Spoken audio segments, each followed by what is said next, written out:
We're live now. We're good. We good to go? We live. We did it. We're all right. Everything's cool. Everything's working perfectly. 100%. Just like everything in this season worked perfectly. 100%. There's no complaints, right? No complaints from anybody here about anything. It was a perfect season. Yeah, and actually, the most complaints I've seen have been about how matchmaking is too easy and how the rewards are too plentiful, and that everybody has made a perfect build for everything, and that fusion rifles are working as intended, 100%. So we're done. That's it. That's the end of the season of Undying review. Then we're done, right? Because everything's perfect. Everything's great. No, no.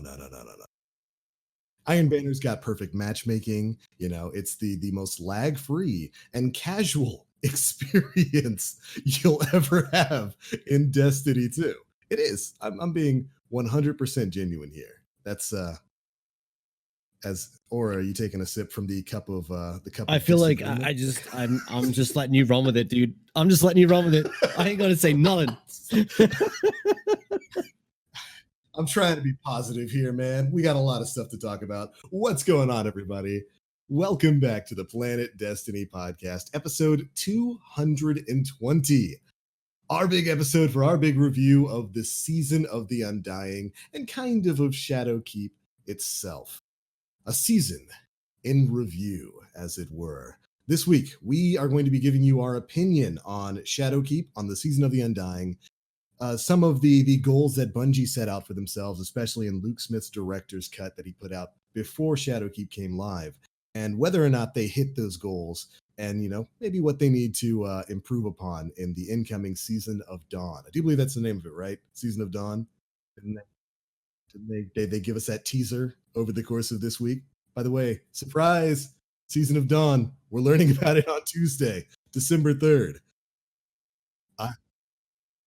Maybe it is Wednesday. Maybe it is. I just remember seeing that they said something about it. They did an announcement, right? An announcement of an announcement stream, as Bungie is so known to do. But of course, we have got our usual roundtable of hosts here. We have got Mr. Danfinity. Hey, man, how you doing? Right. You too, man. With your interesting Thanksgiving setup. I just went to IHOP. There was no big dinner here. It does, until you realize that the reason I went to IHOP was because the rest of my family went to Vegas. And I couldn't go because my job doesn't give me anything but Thanksgiving Day off. So that's still great. Hey, I got an IHOP burger. It was all right. It wasn't bad. Mr. Aura, welcome back, man. Good to see you. Hey, good to be here.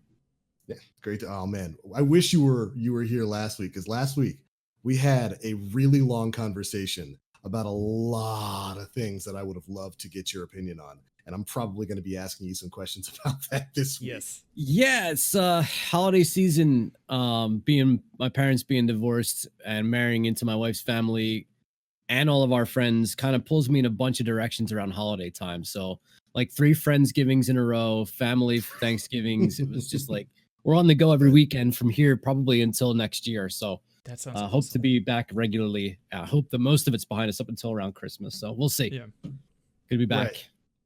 Right. The multi-family setup, which as a kid sometimes means multiple Christmases and multiple Thanksgivings. Yes, it sure does. Oh boy, I hope you got your brand new Astros. And of course, my name is the Black Link. And with that, I do believe we are ready to do a season in review, which means, Mr. Danfinity, all right, take it away, because you are the rudder guiding our ship today. All right. So I wrote this up yesterday while I was at work, so please don't stone me. We're going to be talking about a little bit about Shadowkeep, mostly about Undying in this review. So things will kind of get wibbly jibbly together, but I figure it's good to kind of base it off of the director's cut, like we discussed last week. So first questions first. This comes from the director's cut one. What are your feelings on Destiny 2's skill gap and encounters, and have they improved or been hindered in Shadowkeep and Undying? Now, I thought that in particular was a really interesting way to start things off, because when I look at the question of skill gap and encounters and things like that, I assume we're coming at this from primarily a PvE standpoint, and so I think of the encounters and things that we've had basically since Forsaken came out versus everything that's come out since Shadowkeep launched. And I think the biggest point for point comparison there would be the dungeon. Okay. The dungeon that we got with Forsaken versus the dungeon that we got in Shadowkeep. When I look at that, I think the only real way to kind of compare it in my head is attempting to solo both of those. And everybody here has been through the Pit of Heresy, right? Yes. Yes. I think we talked a bit about the Pit of Heresy in previous episodes, but I think the Pit of Heresy, while it's a fantastic dungeon, I think it's easier than the dungeon we got in Forsaken. Much easier. To the point where, like, I can't even remember. Aura, you and I have talked about soloing the previous dungeon and exactly how long it took to get through some of those encounters. And it really took maybe 2 or 3 tries for me to get through Pit of Heresy on my own. Yeah. With without it taking too long. It went from being an hour-long run to like a 20 to 30-minute run. And probably even, I think people are clearing it in like, what, 10 to 15 minutes now? Which solo? I don't even, the people are clearing it pretty quick now. Oh my God. It's nuts. But that's really kind of where my mind goes when I think about skill gap and encounters, because I don't really know if things have gotten any harder. I would say things have probably gotten a little bit easier, even with the raid, even with the Garden of Salvation. I think that's an easier raid than Last Wish was. Certainly easier boss encounters and whatnot with much more simple mechanics. So in terms of skill gap, I don't really think anything's gotten any harder. I think things have gotten a bit easier, and maybe that was on purpose. Maybe the job there was to open the game up, since the player pool was going to be expanded greatly by people getting the base game for free, and then with all the various sales that Shadowkeep has been on. Shoot, that Shadowkeep has been on sale for like $20 twice in the time that it's come out. It's insanely cheap to get into the Destiny endgame right now. But that's, at least that's how I look at it. I'm not exactly sure how everybody else is gonna feel. Yeah. So to put this into context, Director's Cut Part 1, which is what we're referencing, was published on August 13th. Right. To give you an idea of just time frame. And today, December 1st. So that's a long time between when they first talked about the changes they were going to make and when they actually hit with this season starting and with Shadowkeep. And I have to confess to you, like, I've had the hardest time differentiating Season of Undying and Shadowkeep because they came out at the same time. Right. Same thing. So I'm like, I'm really having a hard time telling, are we getting a double dose of content at this release versus what's going to come in the future? But nonetheless, the skill gap, and I think the way where you're comparing it might not be the right comparison, because the end game for Destiny 2 right now, in terms of challenge, I don't think is the raid or the dungeon. I think it's your nightmare hunts that are 980 Pinnacle and your 980 Nightfalls. Yeah. Those are by far the most difficult challenges that I have faced. Yeah. In terms of a PvE environment where, I mean, to give you an example, I ran a raid with Robotic Addy earlier this week or last week where I just used combination blow and 1-2 punch for like the first for like 3 of the first encounters, because I could, because I could just shade step as a hunter, melee something with Liar's Handshake and get all this damage going to the point where like I could just punch everything and kill it all. Yeah. Can't do that in the Nightfall. I tried. No. It was so much fun. I was having so much fun. I was like, I'm just going to try this in a 980. And I couldn't make it within 3 inches of an enemy without getting cut down. Yeah. So the skill gap in the encounters were tuned up. They were tuned up in mostly a 3-player environment. And if you want to talk about soloing in terms of dungeons, we didn't have finishers that would give us ammunition. Right. Yep. In the Shattered Throne. Right. And there's I've only done Pit of Heresy like four times now. The second time I ever did it, we 2-manned it, and we 1-phased or 2-phased damage on the boss. Yeah. And the other thing is, like, there's somewhere to hide in that final boss room. Like when you're fighting Dolan Karu, And if you don't control the scions, there's nowhere to go. Yeah. Where you're gonna be like, unless you hide in the statue like a bitch. But if you don't hide in the statue like a bitch, you actually have to fight these ads. It becomes kind of problematic to stay alive in those environments. And the pit, you can grab a sword, go up to one of the bosses, drop it, kill the acolytes, and basically not be touched by anything. Just wait. Yep. And and just wait and bide your time. I didn't find that to be the case in almost any aspect of Shattered Throne. Having soloed it and having been through it many times, still my favorite encounter. But I don't think those were supposed to be the most difficult parts of Shadowkeep or Undying. And when you talk about Undying specifically, is that, I mean, is the Vex offensive? I think that's Vex offensive. Meter? That's like Vex offensive is the meter in both incarnations prior to the Undying Mind and post. Yeah. That's really it. Yeah, we don't have like another, well, I mean, we have about another week.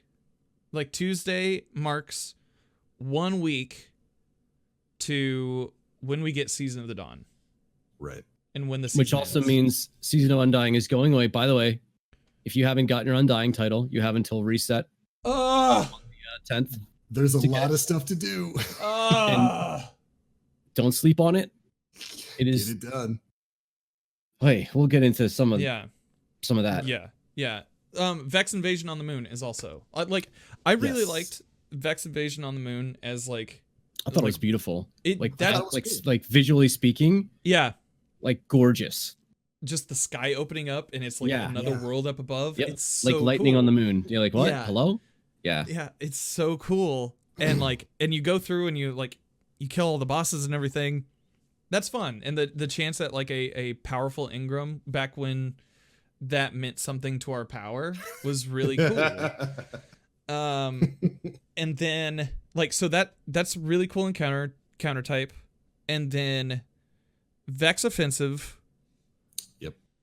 It was their 6-man run however you will, right? Like it was mainly built for grinding. And especially for the Undying title. So let me ask you this, because part of what makes the 980 Nightfalls challenging are your unstoppable, your barrier, and your overcharge or whatever, overflow. And that ties directly into our seasonal artifact. Yeah. Did they give us a preview? Like, is that part of Undying? Is that because these Nightfall changes came with Shadowkeep, but is that the seasonal portion? Like, are they going away? I would hazard to say that is part of Shadowkeep, and that we will see those modifiers on different champions. Right. That's what I would think. Throughout, it's just the mods are going to change from one weapon to another. Weapon to another. Yeah. Okay. Right. So, in that regard, Shadowkeep, I think, was incredible, and Season of Undying was, I mean, if that's the bar going into Season of Dawn, I'm nervous. Well, so you also have, in terms of skill gap, I would say that the changes to PvP and the ritual weapons are also a bar that we can use in that skill gap range as well.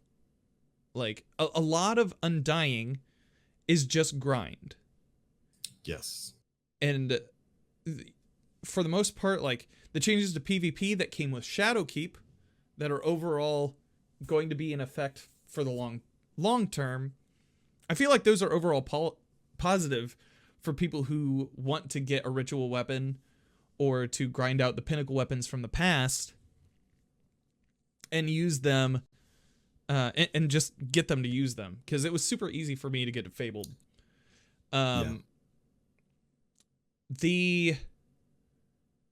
The other side of it, though, is just, I think it's super grindy for encounters that weren't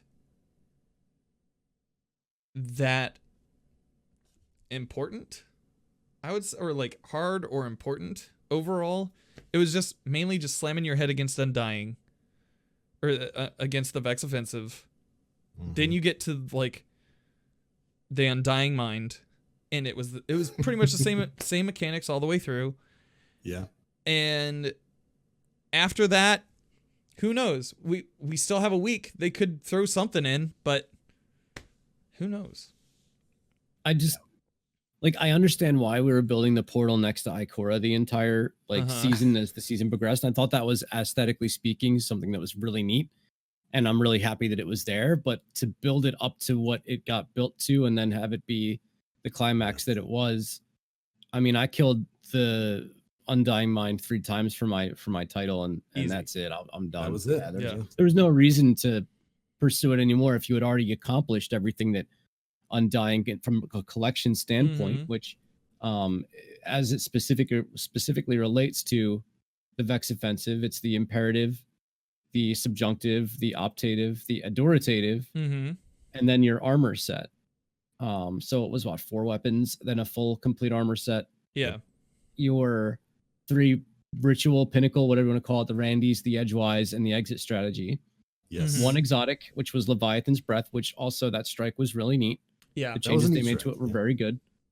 Your shaders that were involved in acquiring the ritual weapons, and then one of the things that is really holding a lot of people back from accomplishing the Undying title is the ship that you get from doing a 980 Nightfall, which I think a lot of people have expressed to me they haven't been able to do one. This week is probably the easiest. Right. But like we didn't beat all the champions.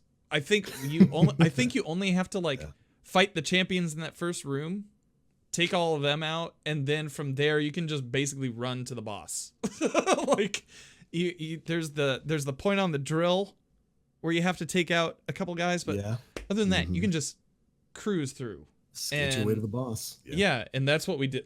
That is exactly what we did, and just to get the ship, because Jaden was worried about getting points. I was like, that has nothing to do with whether we get the ship or not. If we get the win, we're good. We just your points are your pinnacle rewards, and the champions are that extra. Yeah, that's it. Right. And so that ship was the only thing I needed. That and strike score.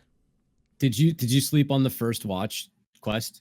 Yes, because I did. I slept on it so when it said first watch, I thought it was something to do with the original version of the game quest I never completed. I thought it was a D2 year 1 quest that I just left in my quest log for months and months and months. And I finally looked at it, and it's because I'm looking at the collections. I got 13 out of 14 on the Undying title done. I'm like, all I got to do is collections, dude. It'd be easy 5 minutes, bro. Whatever. No, not at all. I looked at my collections. I was missing, I forget how many items are here total, but I was missing over half. Yeah. And I had edgewise and exit strategies. So that was the craziest part. Yeah. That strike, man, getting the ability kills and the score. Yeah. I just ran 920s over and over and over again. And that's how I ended up falling in love with combination blow. Liar's Handshake was to get arc abilities on Hunter. I had melee fully charged all the time.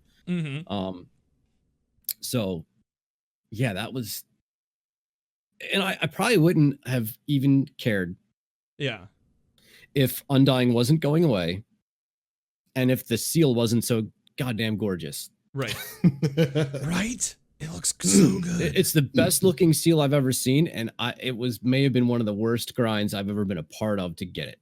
Yeah, it has caused me to look at whatever next season is going to be, whatever title is going to be affiliated with it. I'm definitely not going to go for it. I'm going to focus on getting my power level up and helping people do stuff, and that's it. Because that Undying title was a bunch.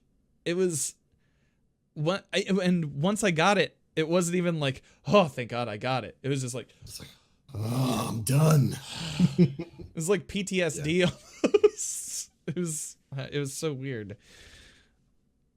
It reminded me a lot of back in the season of the Drifter, having to run Reckoning over and over and over and over again to get all the weapons in there. It's kind of like they took that nonsense, and I see Nim there in chat. I probably just gave him PTSD, but it's like they took that concept and then applied it to the entire season of Undying with the grind you do. in the Nightfalls to get the ship and all that kind of stuff. The grind you have to do in Vex Offensive with getting all those weapon kills and whatnot. Mhm.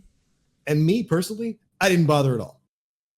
I did not bother trying to get this season title at all because You like to have fun when you play video games? I like to have fun when I play video games. Oh, so you and don't I've clock spent- in. yeah. Oh, yeah. I'm not punching in. Bungie ain't paying me no money to play this game. I'm not treating it like a job. And I don't even have any of the air quote Pinnacle or whatever they call them weapons now. I haven't gotten Edgewise. I've basically gotten Randy's. I think I need to get like 2 or 3 more scout rifle kills. When momentum control went away, I said done. I'm not using a scout rifle in normal PvP, and I was like 2 or 3 kills away. And I haven't even gotten the easiest of the 3 weapons this time, the SMG from Gambit, and I'm basically almost done with that because I don't see a need to. And if I wasn't going to go for those things, I'm definitely not going for the Undying title because I don't feel a need to get it. I don't feel engaged like I did with previous seasons because I've gotten basically almost all of the previous season's titles. Most of the time doing what a lot of people are probably doing right now the last 2 weeks, grinding it out and trying to grab everything. Everybody got but this good kind of sidetracked. Right? Yeah. And this time I didn't feel the need to go, yeah, I'm going to spend a full week grinding out absolutely every bit of my collection so that I can get this thing. No. Yeah. I played through the story. I got to 960. That was enough for me. Tuxedo in chat. I have the title. Seems defective. I still die all the time. Yeah, unfortunately, it does not actually make you undying, as it were. Yeah. But as a part of the skill gap there, Aura, you mentioned something earlier that I thought was really important, and it was where I was going to go with this conversation anyway. I compared some of the in-game activities like the raid and the dungeon and whatnot, but you brought up something really important: the nightmare hunts and the nightfalls, which I wouldn't say nightfalls were an in-game activity in previous seasons. Nightfalls were like the introduction to where you go to get to in-game level. Nightfalls are in-game right now. They are the 980 Nightfall is one of the hardest bits of content we have ever had in Destiny's history. Same thing with the Nightmare Hunts.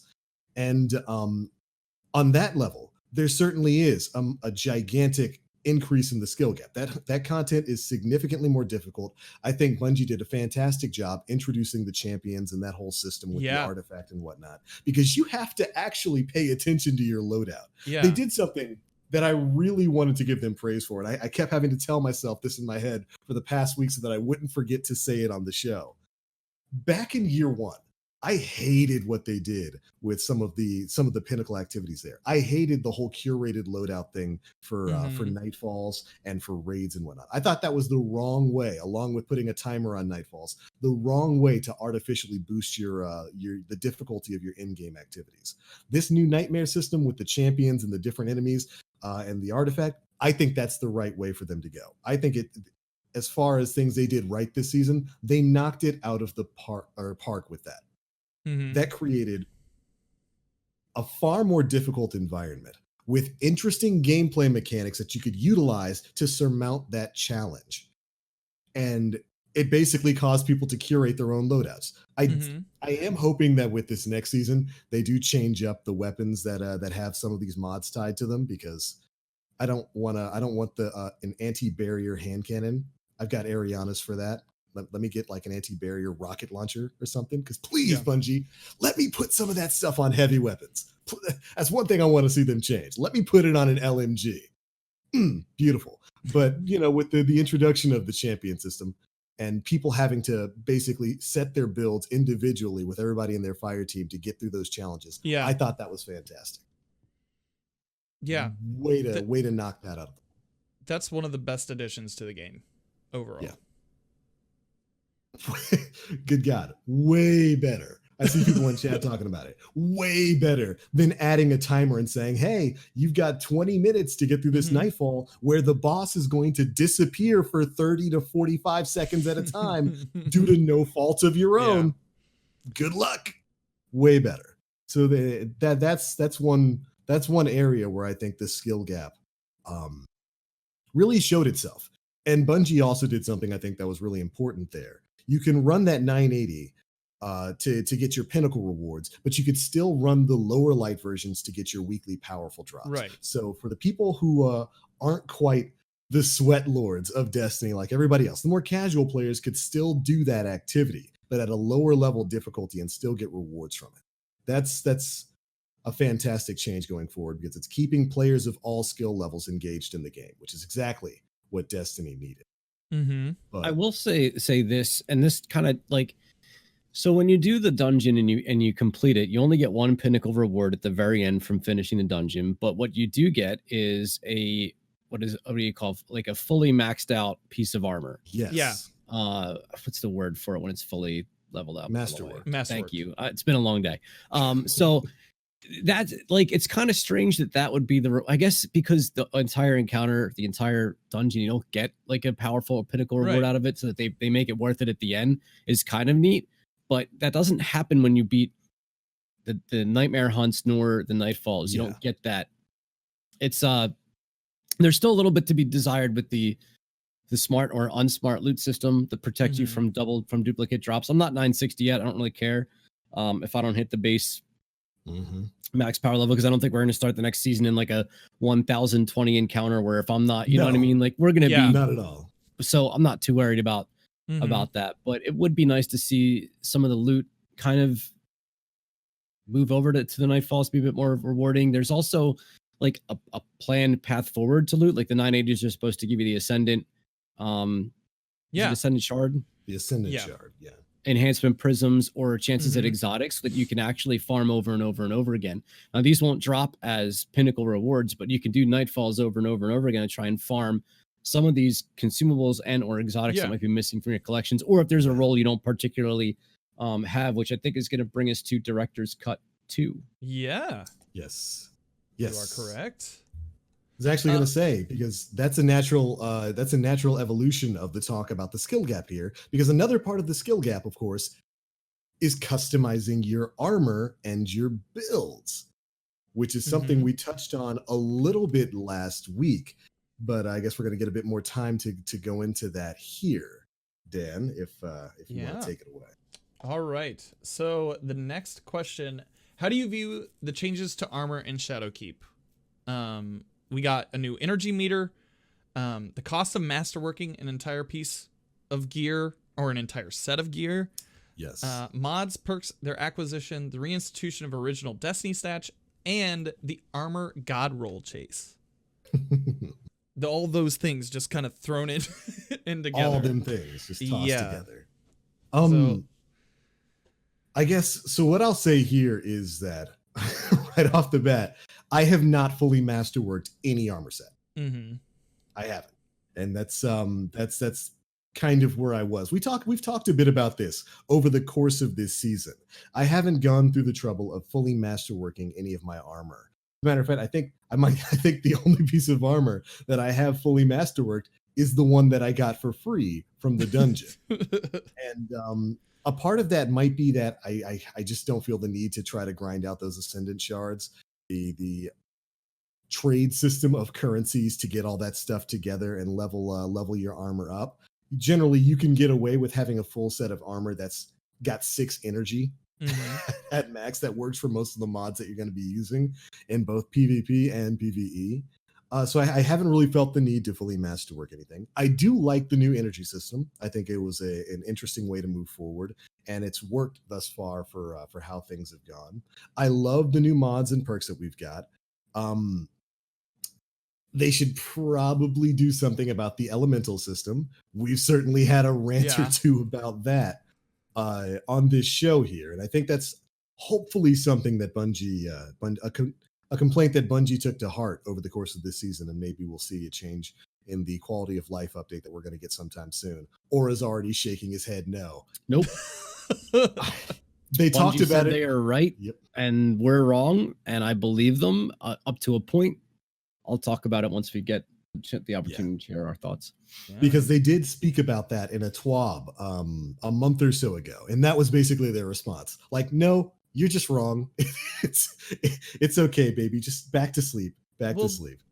There's like, I guess there's part of that I can see. Whereas after a month out, we've had this system for that month period, or that few months. We've had it for 3 months total, right? Yeah. How many of us are to the point where we are at the end game of just that? Like, I've masterworked a couple of pieces just to see what happened, just to see. I have a couple of class items that I got from the dungeon. I think that those masterworks are probably the most useful of the masterworks, because they add +10 regardless, and it just adds 2 to each stat. Overall, though, we've had 3 months, and if I'm not masterworking armor, that means somebody out there is, but what's the mass amount of the public isn't. So they probably were like, well, we're not going to turn around in 3 months because everybody hasn't tried the Kool-Aid yet. So maybe the Kool-Aid, let this Kool-Aid sit out a few months longer and see what happens. I don't know. So I don't have a problem with the energy meter. I'm annoyed at element affinity, but it hasn't held me back from any build that I really want to do. Like, I can go into any activity if I need to do. I forget what I had. I was running all shotgun perks because I was doing 1-2 punch, liar's handshake, combination blow. I already talked about it. Swapped everything over to arc, no big deal. I run into a raid. I got everything on sniper because I'm running Izanagi's and Garden of Salvation, and much the same for the Nightfall as if I'm not running Divinity. I'm on Izanagi's Burden and sniper perks anyway. So I haven't had an issue with any of it. I haven't run into a problem where I want to put this mod on. I don't have enough energy, so let me masterwork it. It hasn't held me back. Would it be nice? Right. Sure.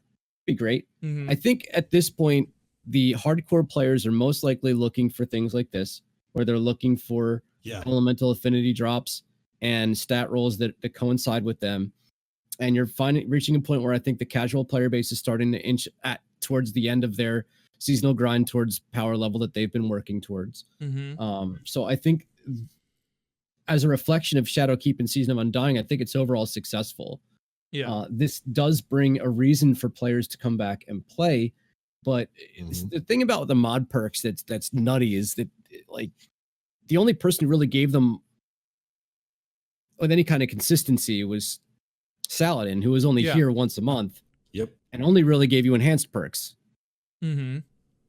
Whereas you're turning in all of these tokens at the gunsmith, at Shaxx, at Zavala, and you're getting like one every, I don't know, 5 or 6 item drops. And it's this linear fusion rifle dexterity perk that you're never going to use. So like the perk acquisition thing is a little bit goofy. It'd be cool if it came from other places other than, I mean, I think they do. I think you might drop one for Nightfalls. You might get a couple as rewards too. But like, if I was just farming chests on the EDZ, for instance, right? Let me get a scout rifle ammo finder. You know, like, when is it really? Some of these ones just, they don't have that much weight to them. To cost as much and to take as long as they do to acquire. I mean, my mods collections, if I look at it, I'm probably missing a bunch. The other thing that's slightly annoying about this system is I've been on the chase for hive armaments to solo Pit of Heresy for a while now. I've done a bunch of activities to get it. But now that I may have a chance to get it, I don't know if I have armor that'll slot it. Really?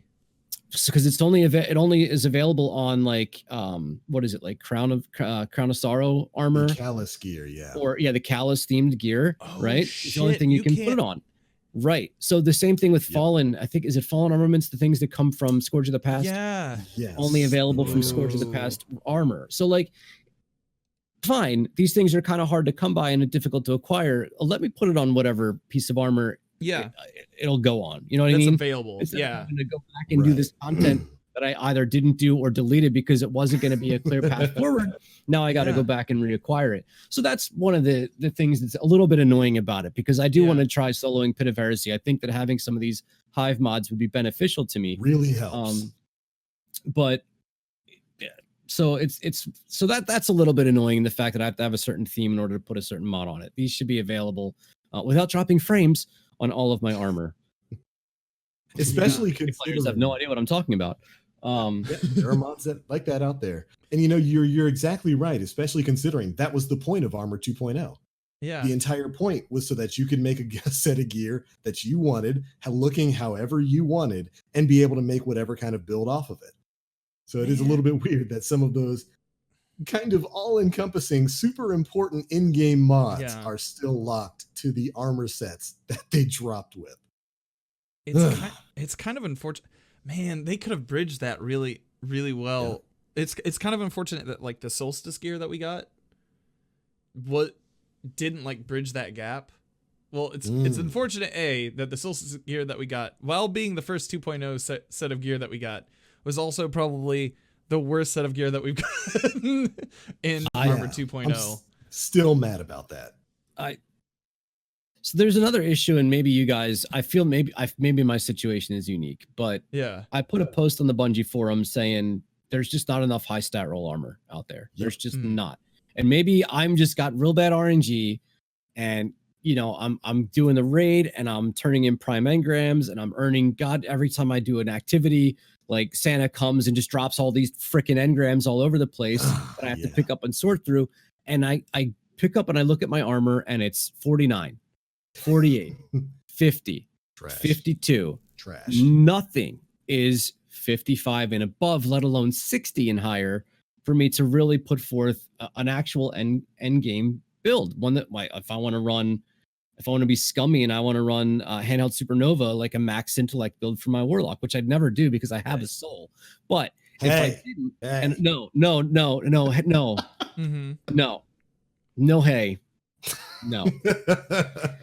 the fact of the matter is, and I do feel like, tell me if you guys are getting high stat rolled armor, where it's coming from, because I'm just not coming across it. Just Iron Banner for me. Yeah, that's literally it. Iron Banner. I got a couple pieces from Garden of Salvation, but like that's only like a couple pieces, not all the way across. I want to say that I got a pretty good high stat roll from Last Wish when I ran that the first time after Shadowkeep launched. Yeah. And that's another big issue with armor right now. You're absolutely right there, Aura. I can understand not guaranteeing that every bit of armor is going to be plus 60 because that's a part of the grind. They need people to keep. We're talking less than 5% of drops, though. Like we're not talking about it being rare. We're talking about it being non-existent. Yeah, it's way too low. Because when every bit of armor that you get is sitting there in the 40s, especially when it's an exotic piece. I've gotten some exotics that have dropped extremely low. It's there's no real way to kind of reliably re-roll that stuff. They've got to do something about that. And the Solstice of Heroes gear, what a deflating moment that was after doing, in my opinion, the right thing, and allowing the Solstice gear to move on into Armor 2.0, avoiding the nightmare scenario we had in year 1 of Destiny 2, where the armor that we worked a month to grind out was immediately worthless. What a deflating moment to get it, and get it like with upper 40 stats, something you're immediately going to throw away upon completing the first couple of missions of Shadowkeep. Yeah, and but you didn't know that though. You didn't know that though going in, right? Like until you finished the first mission and the blue gear you got was 58. Yeah. Oh. In fact, most people are reporting that blue gear is dropping at a higher stat roll than legendary right now. And in Crucible, for high stat roll builds, you don't need fully masterworked armor. Nope. Because half the mods aren't going to benefit you anyway. Yeah. So like a blue piece of gear at 5 is going to really be all that you in terms of scavenger perks or ashes to ashes, or I forget what it's called, but there's what perk where on a class item where if you pick up an orb, it heals you. I run that a lot on my hunter. Yeah. Yeah. But even that, so better already or something like right. That. Yeah. So that that's why you're seeing a lot of elite level PvP players running blue gear, because the stat rolls are just better on that. Yeah. And that's something that I do think that they could probably think about retuning. 'Cause right now, there's no reason. I think there's really no reason that you should be running 980 content, completing that, and then Mhm. getting a bit of gear that's like stat roll 48. That absolutely should not happen. That It's should prime be engrams that drive me Yeah. crazy. Like, if anything, maybe those Right. can drop 55 plus, or maybe 55 to if there maybe Mhm. there should be like just a path. You know, regular drops in the wild are going to be 48 to 55, and then prime engrams Yeah. will be 56 to 60, and then end game rewards, pinnacle end game rewards, whether it be a raid, whether it be Mhm. nightfall, nightmare hunt, iron banner, is 60 plus. If it 60 and drops- up. Because what are the chances the stats are going to be beneficial to how you Yeah. want to play, the right element affinity, and in the right position that you want them to be in terms of your gear slot? There's so many layers of RNG and randomness. Mhm. You know what I mean? Like, Yeah. 100%. I could see them maybe not like giving it out that way, but heavily weighting the different percentages per activity. I could see that, like, where you're guaranteed a 60 and up for in-game content such as the 980 Nightfalls, and for like the nightmare hunts where it's like a 50-50 chance that you'll get something over 60, and then like from there on down, like world drops would be the least of those. Yeah. Have Have you also noticed, so this was brought up today in my stream, and I like, it was surprising, the Vex offensive armor, the armor that you get this season just on the drop from Vex offensive, has that stuff been dropping just at 750 for you guys? in the like the random open world areas, like Yeah. I was doing strikes Yeah. and I got a 750 whatever. Yeah. 'Cause I just delete it immediately because Yeah. Why look at it? Yeah. right. I mean, like, there's no point. So yeah, that I don't know what that. I don't know if that's a bug or Yeah. I know what- that's the cap on drops in certain activities, and it looks Yeah. like that might just be the cap in more places than one. Yeah, that's pretty weird. It was just fairly weird and a stray observation, but Yeah. I feel so. The cost of masterworking armor is a little high. A little bit. I like the Destiny 1 stats being reinstituted. That Definitely. definitely makes me relook at every piece of gear that I get, and I'm like, okay, I want recovery because the other one, like mobility, Intellect? recovery, Oh. and then resilience. resilience. Resilience. Resilience Right. doesn't really do too much, correct?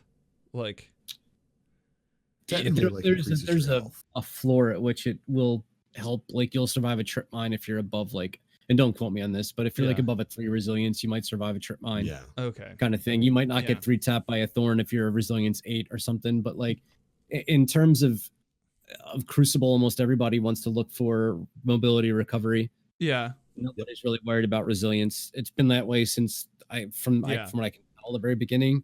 Mhm. You know, and that's when I'm looking at builds for Mhm. my characters, I'm taking resilience out mm-hmm. in almost every single one of them. I've been finding it really fun to like find pieces of gear that are tuned more for like discipline and strength, and building around that for like whatever I'm working on. And especially with Iron Banner this week, I like my hunter. I just put on double skip grenades and tuned that discipline up to 100, and just was chucking them down hallways. I was the nightmare of somebody, I'm sure. You're that guy. I'm that guy. You're welcome. And then You don't get the talk handheld supernova. and then You know what? Just for you, more. I'm gonna do more handheld Yeah. supernovas. I haven't played Crucible in a week, bro. He ain't coming after me for shit. dude. I played with my Titan today with the insurmountable skull fort and just tuned my strength all the way to 100 as well, and just Oh, that was no. super fun. You get that back real quick if you make a wrong move. But I don't know, it was like that is fun. I don't find myself, we talked about this last week, the B- student thing, just throwing on the mods as to what I need. The God Roll Chase, I can see they definitely need to tune it in some regard for in-game activities. But I think overall, the God Roll Chase is the long con of these loot Yes. games, right? So like the year-long con, not the Yeah. season-long con, Yeah. like the game yeah.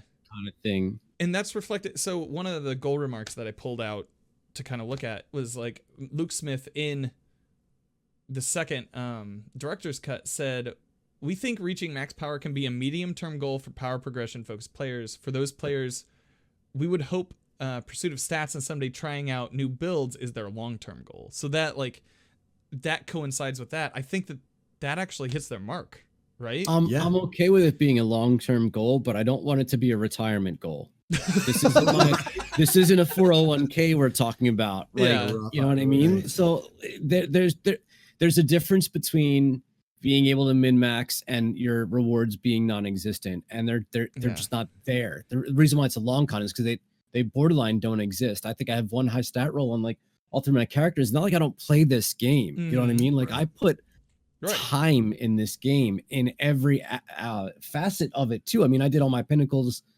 this week for all three characters. You know what I mean? Every single one of them. So there's a difference, you know, there's a Yeah. line. There is a line. That is true. A little bit. That can then move us into powerful sources, improving player agency. How do the number of Pinnacle reward sources that we have? How do you feel about prime engram drop rates and quality? Do world drops feel more rewarding, and are they contributing factor towards your power grind? And does the seasonal artifact leveling improve or detract from your power grind in Destiny 2? Now, see, this is a conversation that's going to build off of things we've talked about all Right. season. Mm-hmm. Answering that from the start there, the Pinnacle reward sources was awful at the start of the season of the Mhm. Undying. It was awful. There was nowhere near enough reward sources.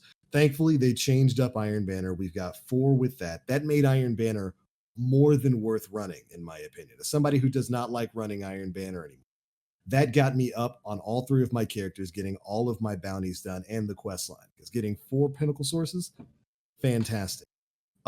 So I don't really have too many complaints about the number of Pinnacle reward sources we have.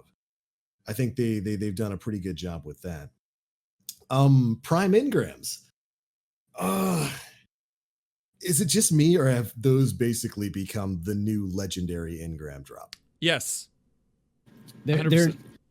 yeah. I mean, what is it? The first one that you get in a week will drop at your base level, the lowest Mhm. level, Yeah, something like and that. then everything else will be your like 950 at this point. 950. Not Yeah. even worth it.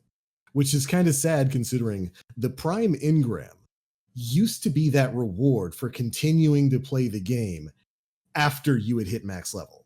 Right. It would give you stuff that was on level, maxed out for you, and that was the big benefit there. And now, like I said, once you've gotten to endgame, the prime engram is basically just another legendary engram drop, because it only drops at 950.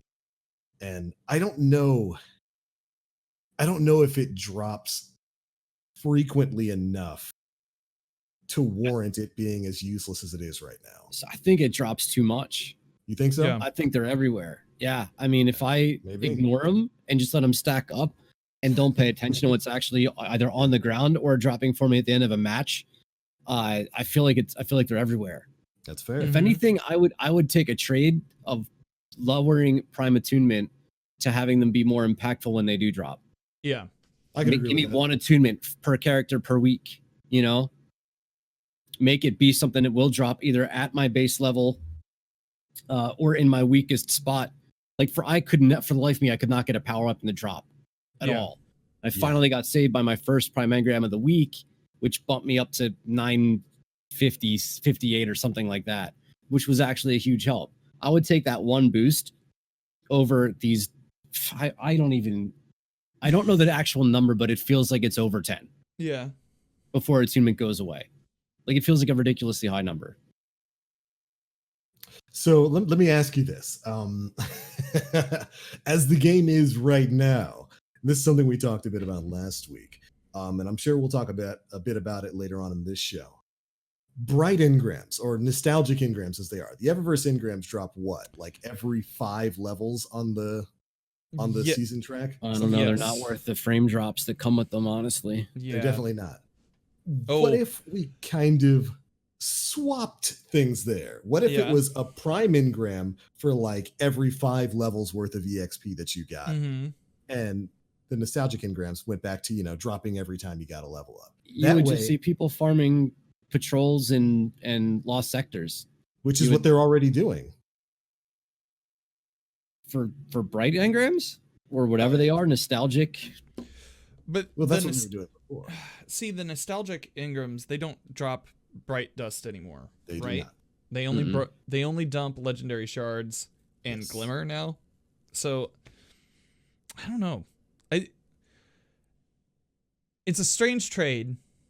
It's probably one that I'd take if it meant that my power progression pushed forward, Yes. and it would give me something past level 100 on the season Mhm. pass to definitely go for. If it was like, Yes. well, I gotta grab all my bounties, I gotta grind 5 levels past, because then that gives me a chance at something to fill in the Powerful. gaps or push forward just a little bit. It'd be super nice, but I Yeah, think it's- every time we hit 100 on our artifact or season pass, we should get like a $5 discount on the Bungie store. I'm with you there. I'll take that. yes. I can see Nim praising the sun right now. Like, yes, Ugh. please. There's like 30 other things I need to buy because I'm a slut for Eververse. Yeah, I'm talking about you. Next time, be on the show so you can defend yourself, coward. But yeah, I feel you there when it comes to the Prime Engram thing. They feel like nothing to me. They're worthless Yeah. to me now. It's just something that takes up another slot in my inventory. I think, to be fair, we're pretty hardcore players though, and Yeah. some of the Little bit. response. So I put a post in the Bungie forum, maybe 2-3 weeks ago, saying that Prime Engram should drop high stat rolled armor, and Yes. it was a very active thread. It almost had 300 upvotes, and it had a lot of replies. Mhm. And a lot of them were people saying that Prime Engrams are of value to me because I don't have as much time to play right. as some of the other player base does. So I think that they're rather useless for us and rather useful for, I don't know, the other million people who can't play as often as we can, just to even hit 950, which is going to be a suitable power level to be going into Season of the Dawn. So what if they change the way Prime Engrams work then? If you're underneath 950, they drop the way they do right now. But once you hit 950, they become more rare. But when you do get them, they are power level appropriate. That'd be a coding question that only Bungie devs. Spaghetti code everywhere. But I think it could be something interesting to do there.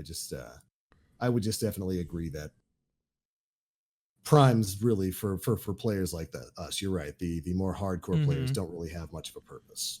If anything, they're more annoying that I have to go to the tower and decrypt them versus being Yeah. involved in playing some other Yeah. aspect of the game, especially considering flights to the tower could take as long as 5 to 10 minutes right now. Yeah. Yeah. And then to land, And that's on PC. Yeah, I know. it's on PC with a very high quality drive. Yeah. So I've been playing this week on console, and like all my PvP is on console now because I feel like a king. But but like I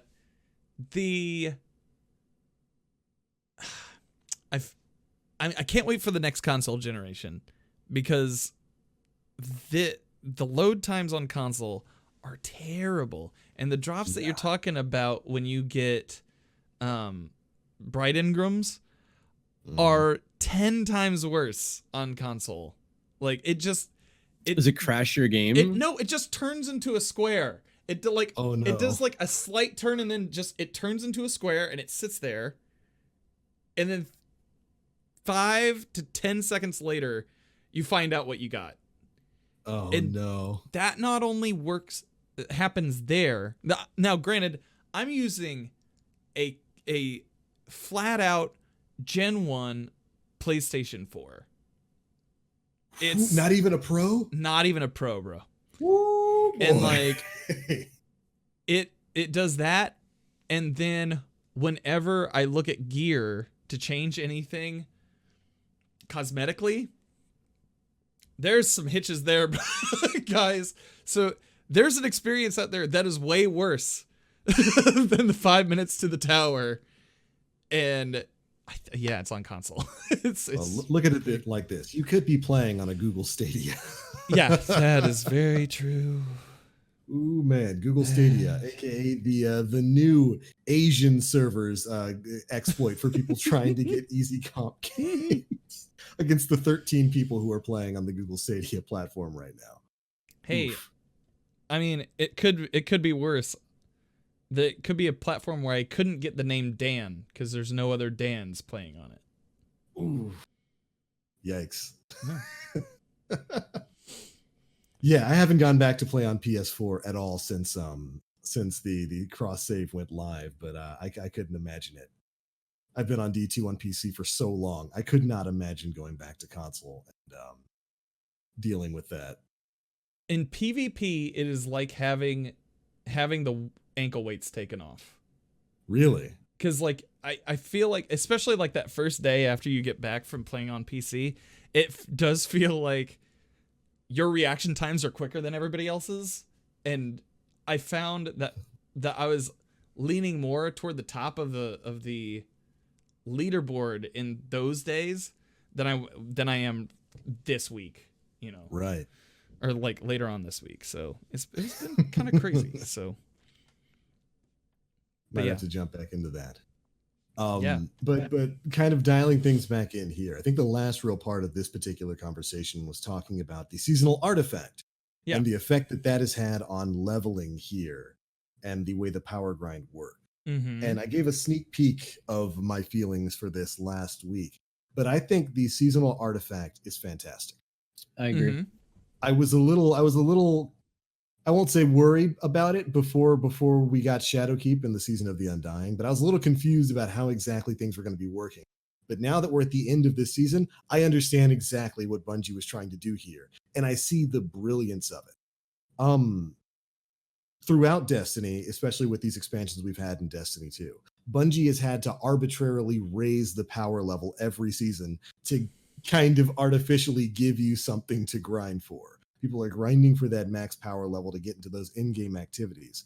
And with the way the seasonal artifact works here, I think is a beautiful way to kind of move away from just bumping numbers up every season, but continue giving people something worth grinding for. So with the way the artifact works right now is you get to a max power level, 950, and then every bit of light that you get after that is tied to your artifact. And there's seemingly no cap on the amount of power that you can get. As long as you're playing the game and building up EXP, that artifact is going to continue getting levels up during that season. And then at the end of that season, that artifact goes away, it resets, the next season comes up, you start again.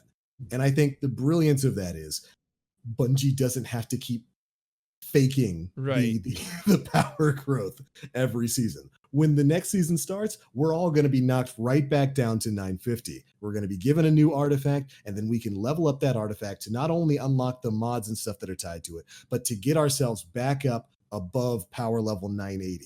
So I wouldn't be surprised if the in-game content that comes out with Season of Dawn is just 980. Because we're going to have to grind that artifact back up to reach that power level. And, you know, maybe they do put in, you know, a 990 or a power level 1000 activity. But I think the way that the seasonal artifact works right now is a brilliant way to get people chasing that carrot on the stick season by season by season without making it feel like they're wasting their time chasing arbitrary numbers. I think it's let me ask you this. Way back when we were like power level 1 through 30. Yeah. And then I forget specifically what happened. My memory is not what it used to be. But Bungie said they wanted us to feel more powerful, so they went from that system to like what, 300? Yes. Do you think they're going to get to a point where our number becomes too high and they want to knock us back down to like 10? Because I think it's gonna with every season we've seen an increase in power level of 50, right? Yes. It could be in theory that we go from 950 to 1000 this upcoming season, and then you could see our artifact taking us above 1000. So you'll have guardians that are 1000 24. Yeah. You know, oh, my power level is 1.3 million. Like at some point, is it going to stop? Because maybe the number of characters Bungie has to work with on the screen itself is like can't be coded that far. So this moving into Season of Dawn, maybe they give us a power level bump of like 25. Yeah. And then give us this artifact on top of that. But we've seen a power increase every time from base. Mhm. Yeah. And that power climb was pretty quick. If you played the game, I mean, you leveled your first character, then you went to your second character and just pumped tokens in until you're at that base level gear, went and played the content, and then filtered it on down. And by the time you got to your third character, you didn't have to play the game at all. I mean, I didn't have to play on my Titan at all to get to 950. Yeah. I just turned in tokens at the vendor till I had the gear set. Yep. I almost think we won't have a power bump. That's what I'm right there with you. I don't think that we'll have a base power bump. I think in a lot of ways, the seasonal artifact replaces Pinnacle power grind, and especially with it resetting every time. So right now, when our artifact was 0, we were 900. It was 950 plus, right? Right. And so now we're going to start at 950 or 960, depending on where you're at, roughly. Yeah. We're not going to go directly into end game activities, though. There's going to be some form of content we're going to have to play, right? Like, there's got to be some form of story or going and fighting a bunch of Minotaurs and on Nessus at a spawn point. So we're fighting each other over the one Minotaur that spawns. Then asshole runs up and stands in the spawn so nobody can kill it. Like, there's going to be some kind of that happening, right? I feel like that's the genius of the system, though, is that they don't have to keep upping us because the artifact artificially does it. Yes. So right now I'm plus 17 for the season, right? And so that's pushing me up. So base level, if I look at Dim right now, is my highest character can get up to 954.7 on gear score. So plus 17, that puts my highest character at a 971.7 for maximum total power. If they take that artifact away, I'm knocked right back down to 954. And the entire season, next season, I'll have to grind Pinnacles and Artifact in order to get back to my 970 where I am now. I feel it changes how you grind, because they don't have to keep one-upping themselves. That was the whole thing. It was kind of like a improv comedy show where everybody just keeps trying to up the next thing. and it gets to a certain point where it not only becomes less funny, but like it's hard to top the next thing. And so by taking the artifact away and dumbing us back down again, that's the perfect way to do it. We still have these 980s that are tough right now, even with the artifact, the artificial bump. I think that makes that content a little more evergreen in the long focus of it. Right. And that's what I get the feeling is going to happen too. I think that reset of the artifact is the reset of player power there. And rather than, just making it so that, okay, now the max power it's from 950 to 1000. Then you get to power level 1000 and then you start your artifact grind. I think it's just going to be a reset of the artifact. And then we'll use that to level ourselves back up. Maybe they'll change the EXP level or something like that. What are we? Actual EXP level 50, 55 or something like that? Yeah. It's been so long since we've had the EXP. I think maybe that makes sense. That makes sense to me. Like that they would change the story level. That's how I see it. I see it as story level and not power level when you're talking about that 50, And I think that's what they're also trying to get away from, because that also causes confusion about like, well, I'm level 50, but I'm level 900. So like I should be able to get into these, or I'm level 50 and I had somebody trying to join me for Iron Banner today that was like $8.99, and I was like, oh buddy, That's not going to Rest in work. peace. Yeah. So I don't know. I see that. I see it as a really good design in the long run to keep us chasing things. I think like this season especially, it has given people the artificial hope of being able to jump in next season and be able to slay. Because I don't know, for me personally, it has kind of killed my Pinnacle power hunt. I haven't done any of the nightmare hunts. I haven't done as many raids as probably I would do. The dungeon goes by week, and I haven't touched it because I was grinding for the Undying title. That was something that I was going for. And I think that's why it opens it up that way, you know? And, you know, that's actually something that Luke Smith himself said when he was describing these seasonal artifacts, as I recall. That's the other, I think, great success of this system. It creates two separate tracks to power. One for the hardcore people who want to go out there and get their full Pinnacle gear, get to 960 and then grind their way up. You know, they can jump into the in-game activities. And then one for the more casual player who's not going to do that. Those people who aren't going to sit there and run raids every weekend or go run the dungeon all the time or do their 980 nightmare hunts. The seasonal artifact, by just playing the game, completing bounties, doing lost sectors or whatever it is that you're doing, and artificially boosting your power up with that, still gives you access to those 980s. Meaning people who've never run the raid still have access to a 980 nightmare hunt. They still have access to do the 980 Nightfall because the artifact gave them that boost. Mm-hmm.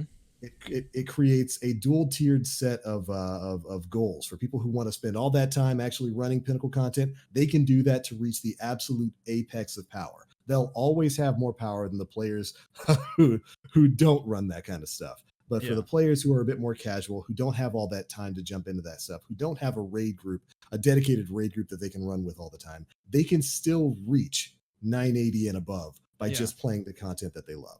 I think that's part of the brilliance of the seasonal artifact here, and I think it's worked pretty well. So my max characters are all low 970s, 973, 974 currently. I have had I didn't really make a huge push on farming my artifact. I focused more on which mods were going to be beneficial to which scenarios I was going to be partaking in. I think I've reset my artifact like all of 3 times total. So like, I think you made a really good point. I didn't think about it the way that you did, Dan. I could see Bungie making that decision going into the next season where we do start at 9, whatever our base power is, and we work our way back up. And according to Butters in chat and Braytech, which is a database, 8.87% of the player base has done a Master Nightfall. That's not a lot of people. Yeah. So I think the difficulty level is there for the endgame players. Yep. Yeah. I don't know. Yeah. So I guess my main concern going into next season is like I would like there to be a way to progress my artifact without me having to grind lost sectors on the first 3 days nonstop, just turning in planetary bounties over and over and over again in orbit with teammates because I've got a ghost shell that grants 10 XP for me to get into these activities quickly. My main thing going into next season is, will we be able to play the new content on day one? Will it present a challenge on day one that is not impossible? Yeah. Looking at you, Forges. But right. But challenging in and of itself, you know what I mean? So number of Pinnacle reward sources got better as the season progressed. It was terrible. And mathematically speaking, at +1 drop and everything having to be the same level before you got the next drop, was like mathematically impossible to ever get to 960. So Bungie made a good move. A lot of hardcore players aren't happy about it, but it's beneficial for the rest of the power player base. Right. Yeah. We talked about prime engrams already. World drops feeling rewarding? No. Yeah. Are they contributing factor towards your power grind? No. Yeah. No. I mean, nope. Overall, I almost want to turn what's it called in dim, like farming mode, and just have it delete every single thing that drops, including legendaries. Just shard everything. Yeah. At this current moment, I already do farming mode, and I'm almost like, dude, can we? if only blue armor didn't drop high stat rolls, I would say, can we just get that thing where it turns blues into glimmer or whatever? Yeah. Again. Yeah. But Yeah. I don't know. So, and this is all said, like, kind of wrapping this up. Luke Smith said in there, all of this said, power in Destiny 2 is still imperfect. We're making some adjustments to it this year for Shadowkeep, things like seasonal power bonuses and Pinnacle activities awarding Pinnacle power. But when we look to the future, we feel the power system may benefit from a rework further down the road. There's a real potential in creating more agency for players, figuring out if power should be prestigious or not, and taking on the challenge of how to keep players relatively close together season after season while still allowing them to make progress. So do you think they succeeded in that? I mean, yeah. We're all in the same pool together. Like we're all gonna get kicked in the teeth. I really want to ask somebody who doesn't play as much as we do if they feel like they've been left behind this season. Yeah. Whether it be from power level or Pinnacle rewards or ritual, whatever the hell they're called, weapons, Ritual, exit strategy, Randy's throwing knife and exit and edgewise. I'd like to hear from those players to see how they feel, because that kind of question is more geared towards them than us. We've hit the 955 plus power level. We've got the Pinnacle rewards. We got our Undying title. Maybe you fed all of the Jade Rabbits their rice cakes. I don't know what you guys do in your spare time, but I think that question would be better towards players who don't play every single day. Honestly, I agree. So when this goes live on YouTube, because it will be going live on YouTube, fill the comment section. We'll try to respond to as many. I read those. Yeah, same here. I'll try to respond to as many as possible. Also, if you don't want to jump into the YouTube comment section, we all have Twitters. So, and of course, feel free. for those who are here live right now, we'd love to hear from you. Yeah. We're going through answers at the end of this. Do you feel like, if you're a more casual player, do you feel like you had more avenues to reach in-game relevant levels of power? Let us know. Yeah, please do. And so that leads us to Director's Cut 3, Combat, the inevitable collision of action and RPG. That section, have the changes made to how damage is factored improved or hindered your ability in the game. That's damage numbers and the immunity wall. Changes to buffs, debuffs, and stacking rules. And super and heavy ammo tuning. What are your general thoughts on PvP? And what do you like and dislike about the game mode, playlist changes, etc.? Oh boy. There is a lot to cover there. So damage numbers in the immunity wall, I didn't really feel too much in terms of changes there. I know that they talked, Luke Smith talked quite a bit about this in the director's cut, the way the damage is calculated. There was a lot of worry about the way abilities could stack beforehand and how they were making changes to the way damage worked in that regard. I haven't really paid much attention to those changes. It still just feels like Destiny to me. I won't say I've run into any super heavy damage walls that I haven't been able to surmount. Changes to buffs, debuffs, and all that kind of stuff. I will miss the hammer strike days, but again, not too much of a difference there. I've enjoyed Divinity. I think that's a really neat exotic that taken the place of a few buffs. I love what they've done with Ward of Dawn. I'm glad that that bubbles are back, and I find it rather interesting that rather than Ward of Dawn taking the place of Well of Radiance, people just use them in conjunction with each other. You pop a bubble, you pop a well right next to it, you walk into the bubble, then you go sit in the well. So, you know, it's beautiful how things have continued on there. As for super and heavy ammo tuning, I haven't played enough PvP to really notice it. Most of the time I've spent in PvP have been in Iron Banner and in Momentum Control. I haven't played a lot of normal PvP.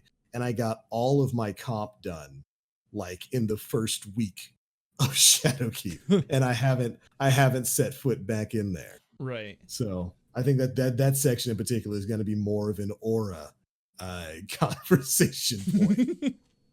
So those are my thoughts.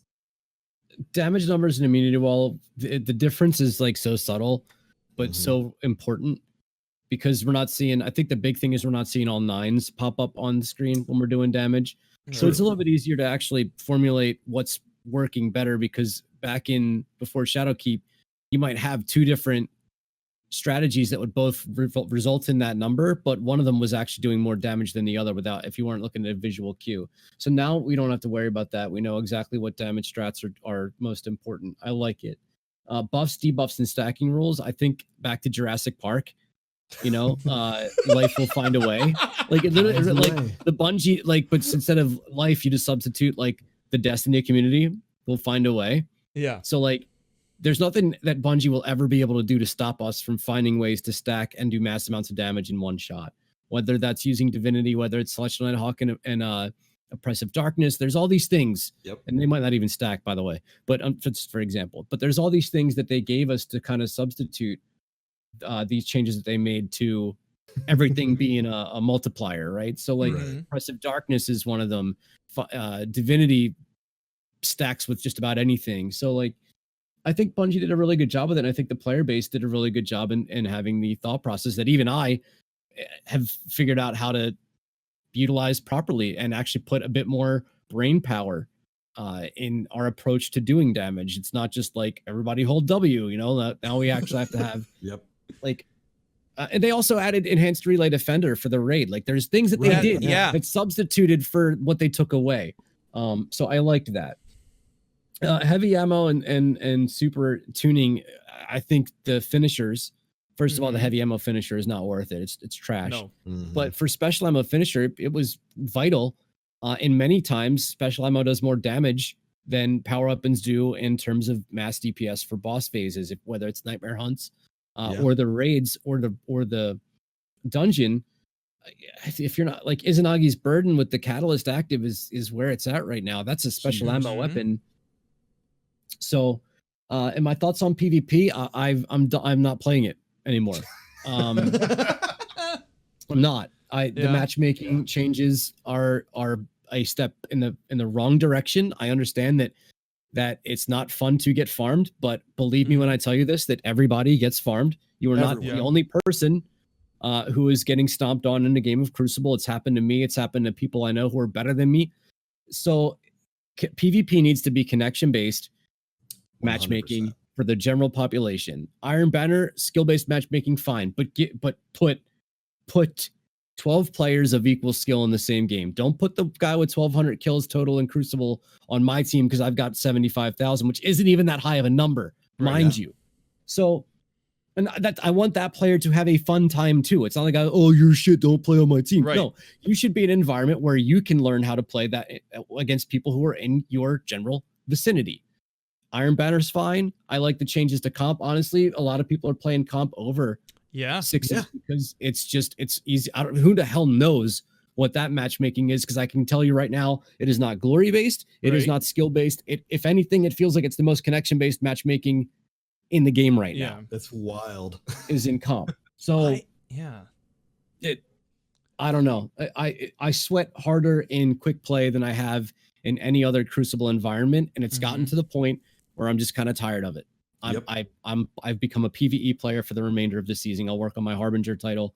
I need a flawless garden run for my Garden Triumph Seal, and I'll spend the rest of my days working on getting the Ariana's Val Catalyst because I like doing 100 activities with that weapon equipped. Boy. Good Lord. Man, I haven't even started. 100 activities, Bungie. 100 activities with Ariana's Val. It's a little ridiculous. 100? All right, just play Gambit Prime. It's 2% per game, dude. Just Gambit Prime it up, bro. No. With Ariana's Val? Dude, just equip it at the end. Play Rumble. You're an idiot. Absolutely so, not. Ain't nobody got time for that. So people were farming the Mayhem for that. Team Scorch. Team Scorch. Yeah, Team Scorch is a big one. Yeah. My problem with trying to farm a match-made activity outside of strikes is that the matchmaking takes so long and the loading into the game takes so long that I could actually speedrun any strike in the game and be done before that game is over. Yeah. Lake of Shadows? Anyone? Easy money. That needs to be the Nightfall more often because good God, Lake of Shadows. That is the MVP of every bounty and quest that requires strike completion. Oh, I love it. Yeah, I agree with basically everything Aura just said, and you reminded me of something hilarious. They talked about changing the way damage stacking works, and yeah, doing that so that we don't break the game with the damage numbers we put out. But you're right, life finds a way. What happened at the very beginning of Shadowkeep? 1-2 punch Peregrine Greaves started destroying everything. Life finds a way, and this community is definitely 100% life in that scenario. Then it was Yotun. And because Jotun, for whatever reason, FPS affects everything in this game. Jotun's just blowing everything up. It's beautiful. And then it was Telesto with Ashes to Ashes. Yep. Getting that, which is an old problem that they were supposed to have fixed like a year ago. But whatever, it always happens every single time, no matter what Bungie tries to do, we find a way. And then with PvP, I'm right there with you, man. Like I used to play PvP as the cooldown thing. Like when I was sick and tired of running PvE content or grinding strikes for a bounty or something, I'd go play PvP to cool off. I don't do that anymore. I don't do that.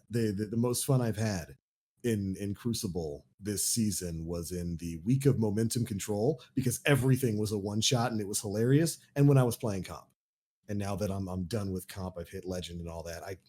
I don't really feel a need to jump back into that. So I'm just playing other games to have fun with that.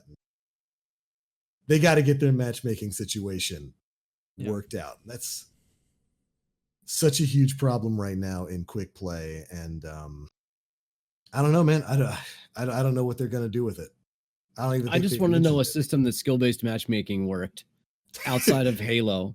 When there was one story that you played through, and the rest of the game was PvP, and it was ranked. Almost no matter what. I think there was a non-ranked playlist in some way. Yes, but every different game mode was ranked, and so if you wanted to play PvP, that was your only option.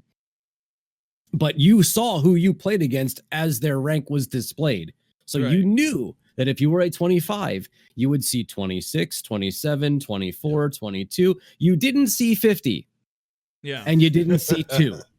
And that's what's happening now, is we are seeing 50 and 2. And they're on a team against a team of 45s. And a team of 45 is going to beat 50 and 2 Guardians every time. And they're going to do it handily. It's a mess. The entire matchmaking system right now is a mess, and like, I'm right there. Like, show me one game out there where like this has worked unequivocally as a success. Oh man, obviously this is something the devs are pretty tied to. Maybe there's some numbers behind the scenes that point more towards the system that they've got working in some way. All I know is that I don't feel it. And the matchmaking seems to be a mess right now, and it makes playing Crucible, at least in quick play, more of a headache than it's worth. 9 times out of 10. I think the most that I've played Crucible, it might be this season, and I think it's because of the Iron Banner Pinnacle changes. Yeah. And comp. So I did solo comp up to Fabled. And enjoyed my time, which was something that I was not anticipating. I was like, this is going to be a slog. I've been to Fabled before. Light Razor, our buddy Light Razor, helped me get up to Fabled last season. So I could get like Revoker and Recluse and stuff. And this season, did it by myself. Felt really positive about it, because I know I was playing players that were... it felt like I was playing folks who were under my skill level and way above my skill level.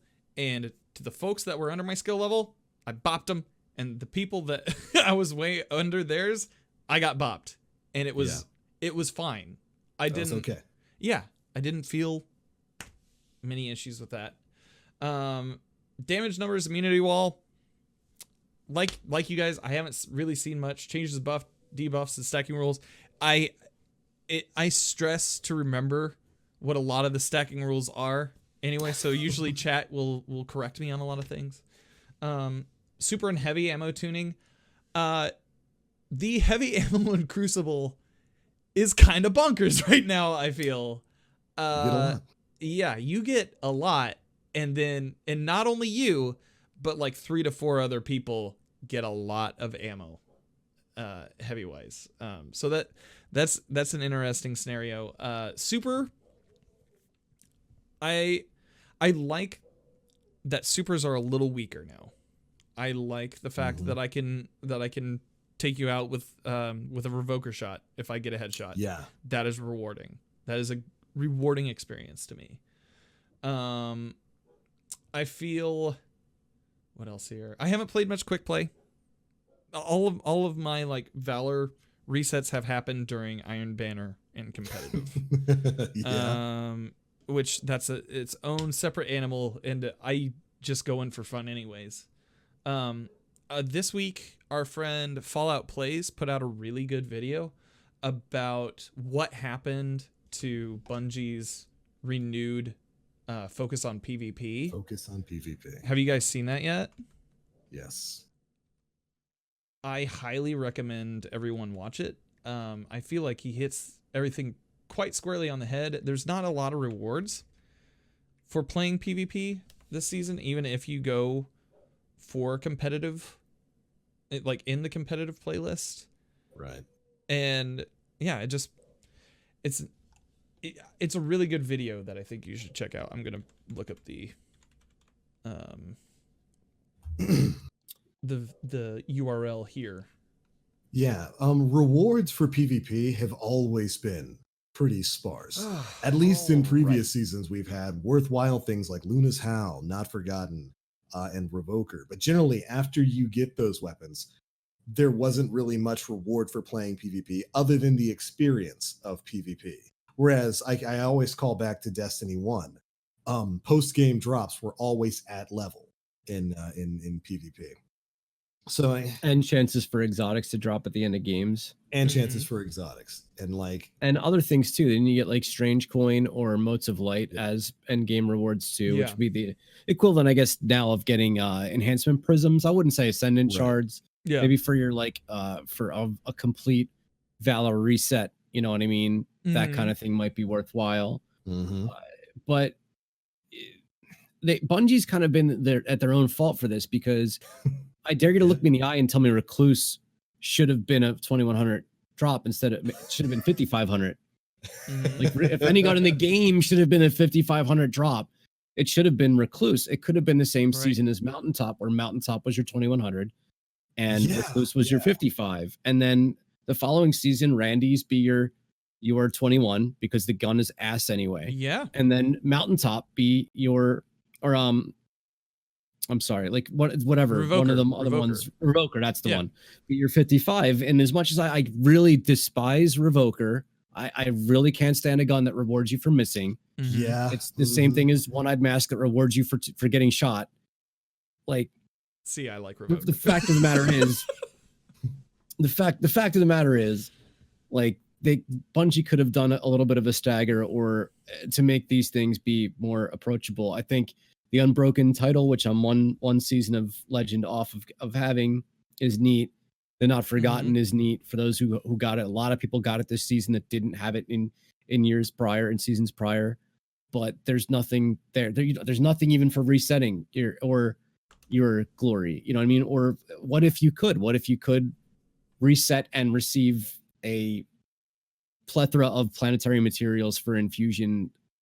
You know what I mean? There's things that they could have done to add some kind of value, including turning your glory over, going to 5500 and hitting a button and resetting it and starting at 0 and going for it again would give a lot of the competitive players, I think it would give them reason to continue on and play even more. So Bungie kind of shot themselves in their own foot. But when you look at the amount of loot that were given over the course of a season, like where would they fit it in? Like, whether I didn't like the gear that came with Undying, but we did get 4 weapons out of the Vex Offensive. I didn't particularly care for any one of them, but people keep trying to sell me on Subjunctive. Oh, it's gonna be better than Recluse when it gets nerfed.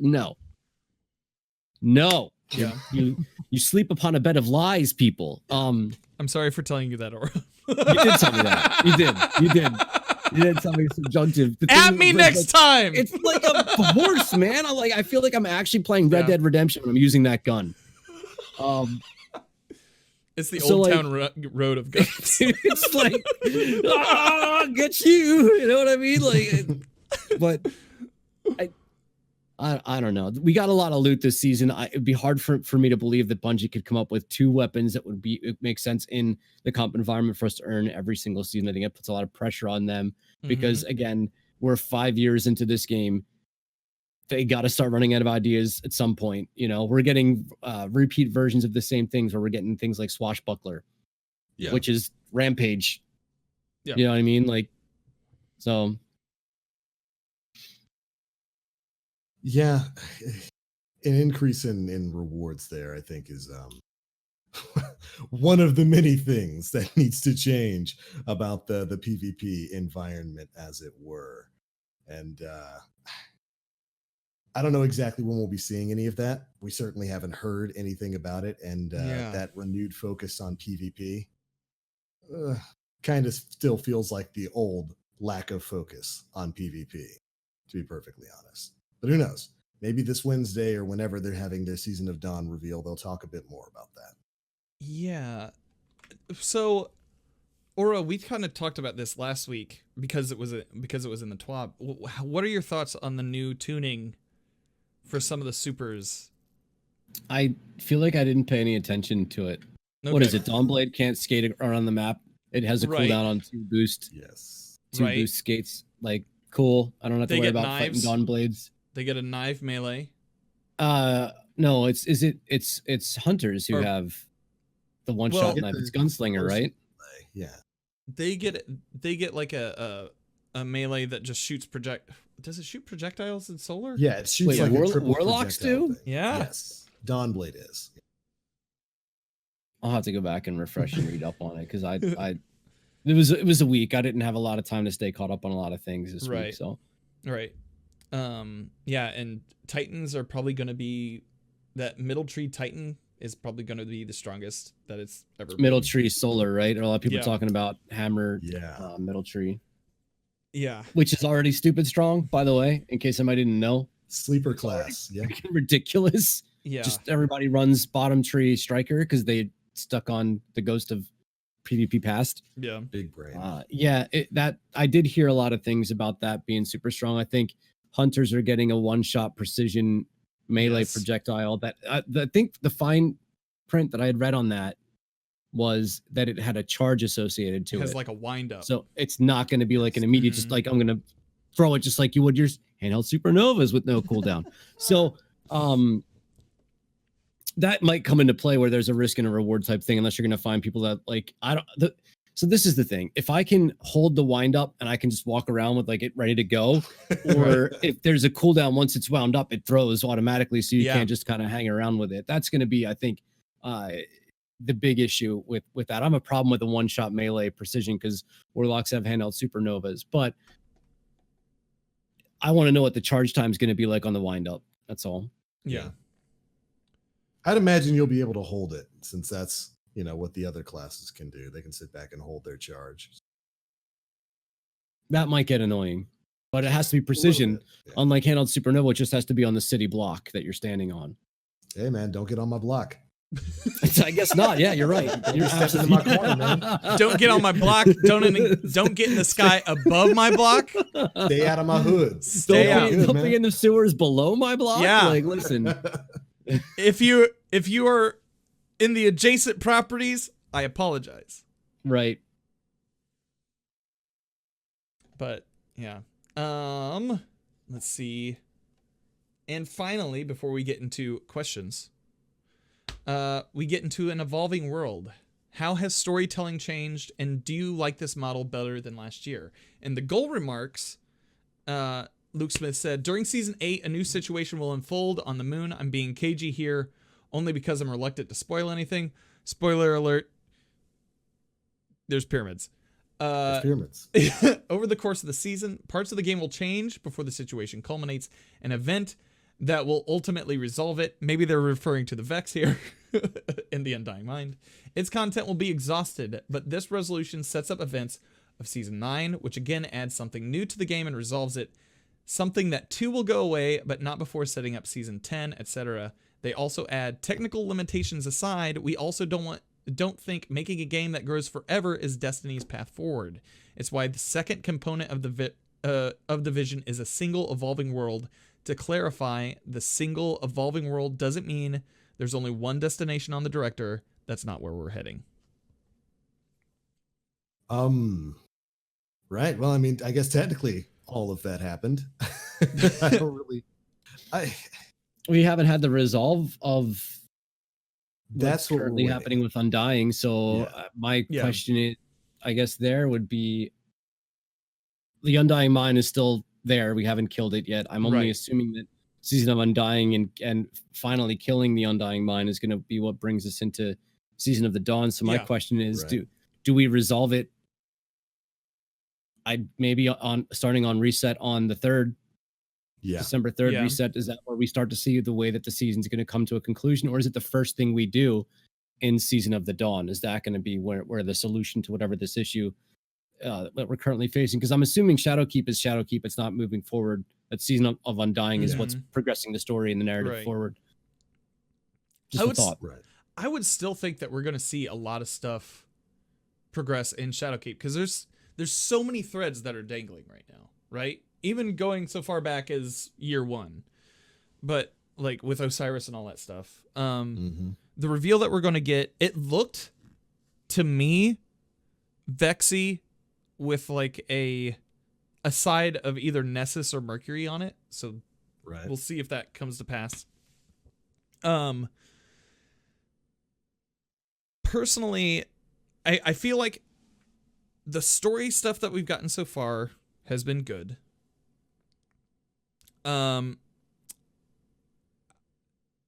I don't. For me, it's hard to take away like narrative versus gameplay, which is something that you should probably like strip away from one another. But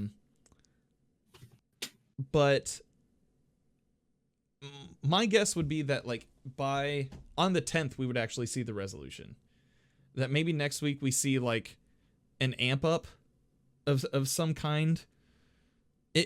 It would be really cool if there was like a full public farming event like we saw before, but the rewards would have to be something beside an emblem.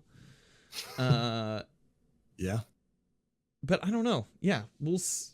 That's still kind of very, very much up in the air. So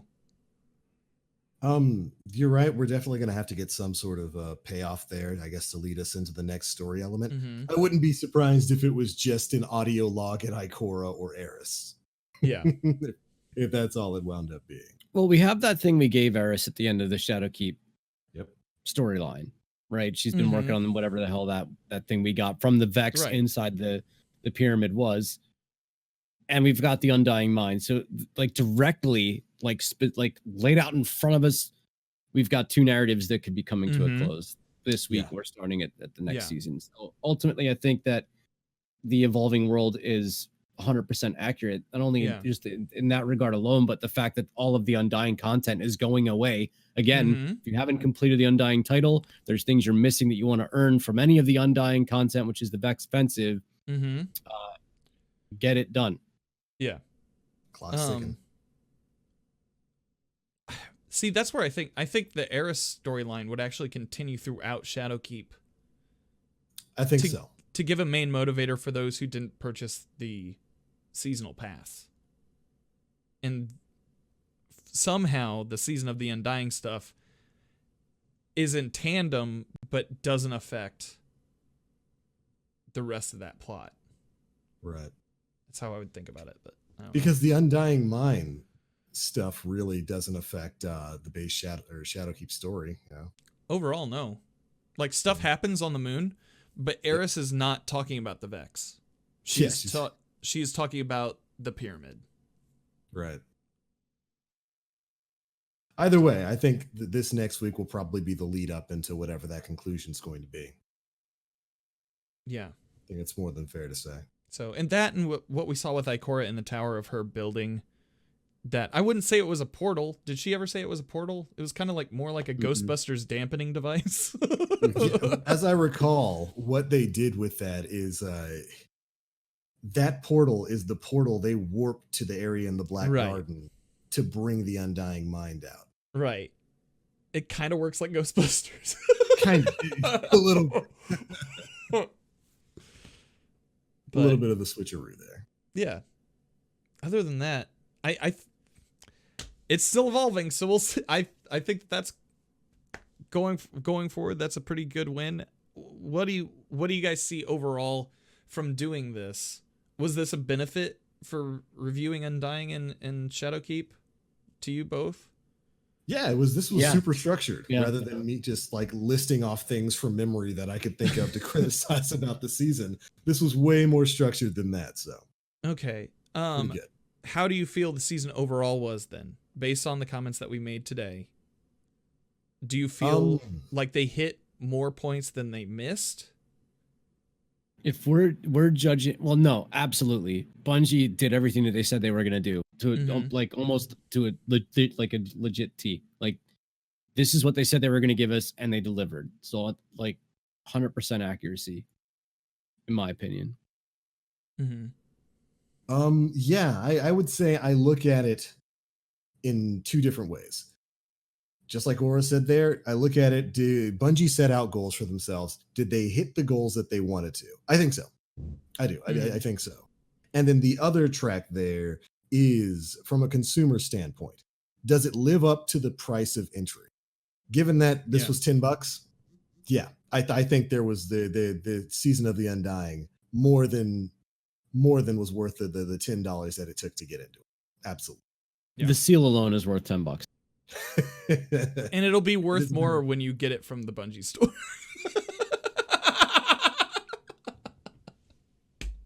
Ooh. Actually, he's not wrong. If you look at some of the sell prices on like third-party websites for the seals after they are expired, the prices are obnoxious. Yeah. Ooh. They're very high. Yeah. If you put it to me that way, $10, yeah, Undying's worth $10. Is the Vex offensive worth $10, and the aggravation for the collections and the I'll tell you what, it would be worth it if Vex hitboxes on bows. Oh my better. gosh. Oh boy. Oh my goodness. That's the worst. The absolute worst. Ugh. I don't know. What Yeah, would you right. rate it? 0 through 10, 10 being the highest. Shadowkeep aside, where do you rate Undying? 7. Maybe upper 6s. I would actually say 6 Yeah. overall. See, I would give it a 5, but like Shadowkeep is like a 10. Yeah, Shadowkeep was good. Yeah. You know? And I think the addition of the champions is like 3 points of that. You know what I Right? mean? Right? Like just those extra mechanics that you have to think about. I think those are huge boons to the gameplay mechanics. It's Right. just hard for like, because I was a looter shooter. What am I really looking at here if I'm going to grade Undying? Yeah. And I'm looking at weapons, and I'm looking at the weapons from the Vex offensive, and no matter what anybody says to me, there's not a Mhm. single one of these guns that's going to unseat what we've already had, or what we've earned in Shadowkeep. When you're talking about imperative, subjunctive, optative, and authoritative, like not going to happen. Exit strategy is not a bad weapon. Right. Edgewise is not terrible. Randy's in the right hands is okay. Leviathan's Breath, which I don't think is going to be going away at No, Undying. I think Yeah. that will probably be added into the loot pool. Yeah, honestly. it's, Oh yeah, absolutely. I just we've had our bar set so high for loot in this game. I do not think that Undying ticked off any of those boxes. Mhm. Yeah. I would. Right. Yeah, I'd agree. I'd say that's fair.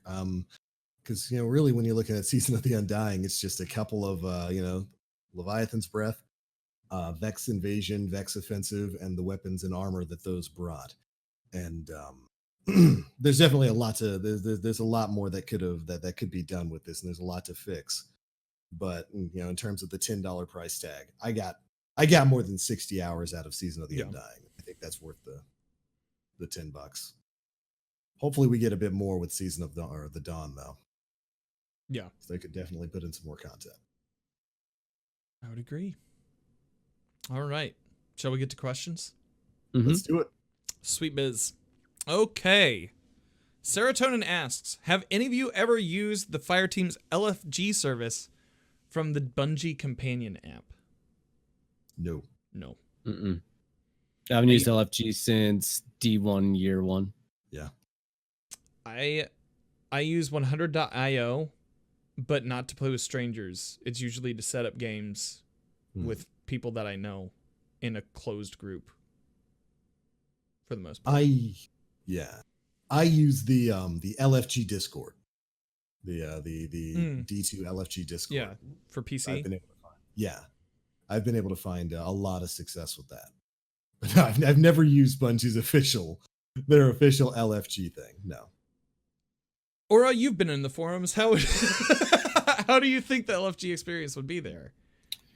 Well, it's got to be a little bit easier that there's not a single thing that you have to be like, you have to have this gun or you can't participate. I mean, if we're talking about Garden of Salvation, you you do not need to have a specific loadout to complete that raid. It's not like you have to have Izanagi's and Divinity it's just not the case. You can beat that raid with shotguns and the moon sniper or whatever. I forget what it's called, but like there's good rolls of that just drop from the environment that you can procure. So the forums, whenever anybody, when I post in the forums, I post fairly frequently.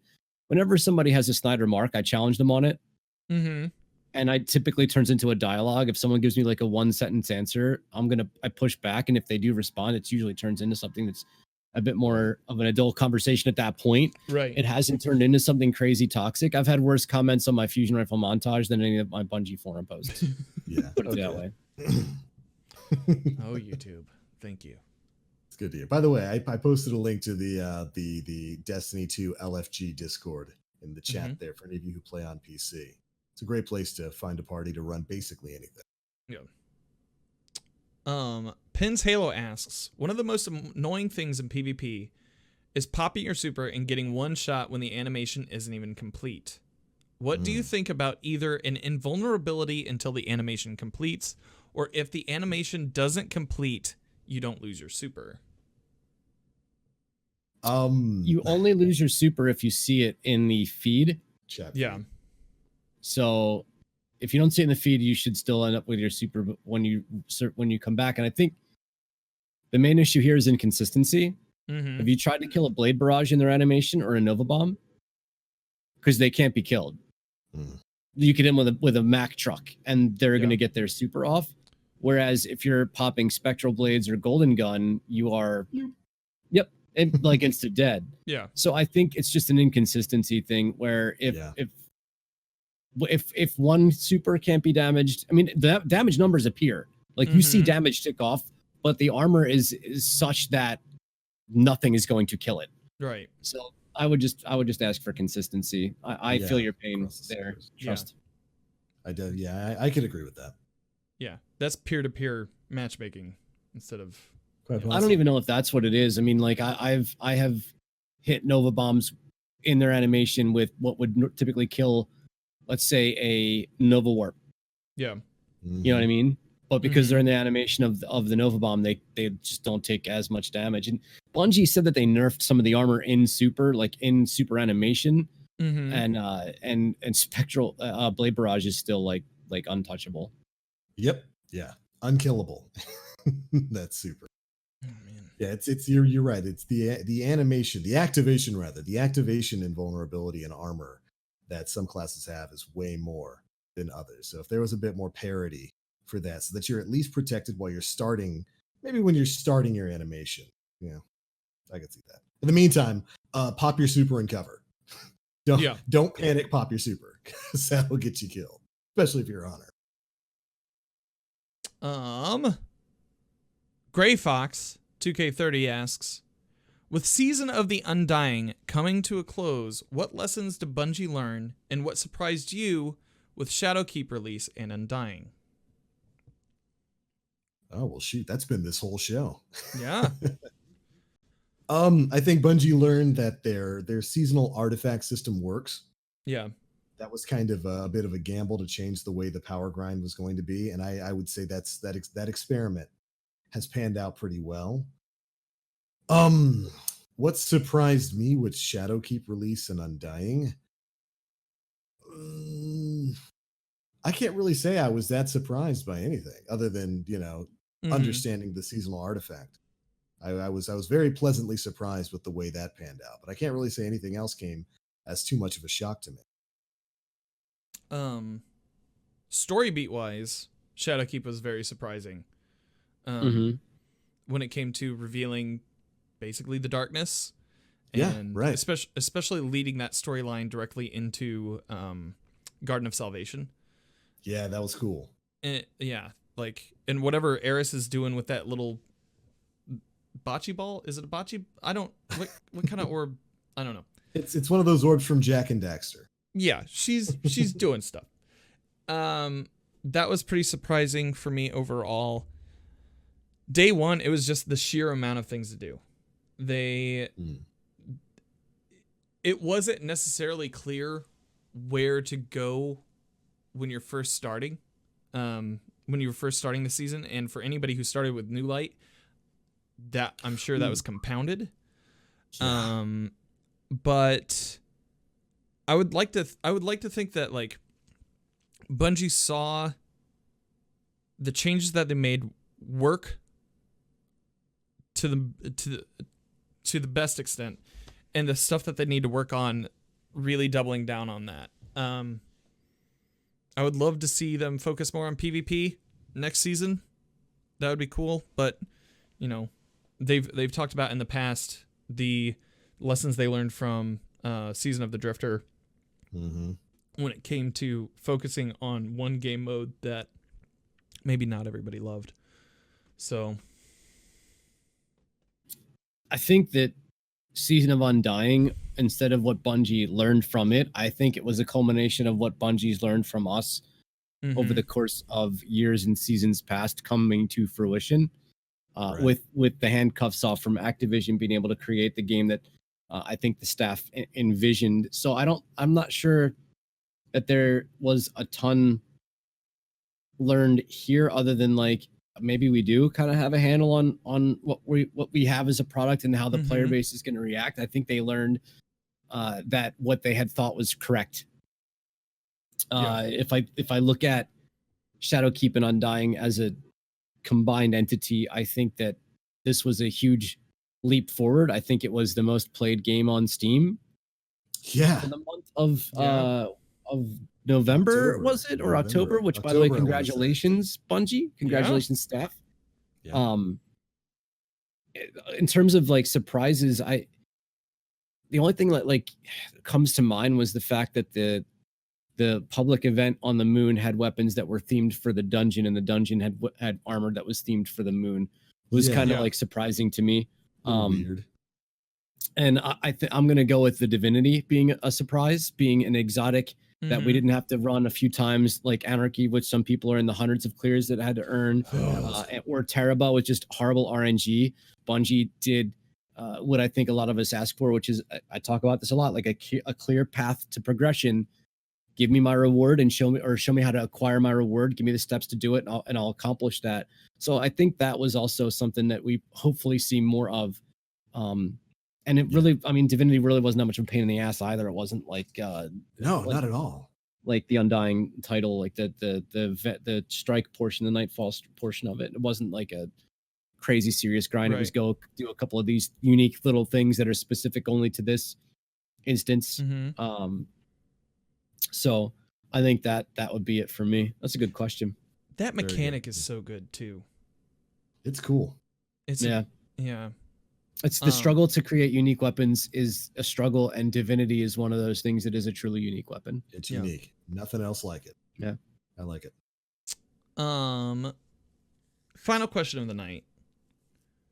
Trini asks, I wasn't in your podcast for a while, so if you did answer this, just ignore.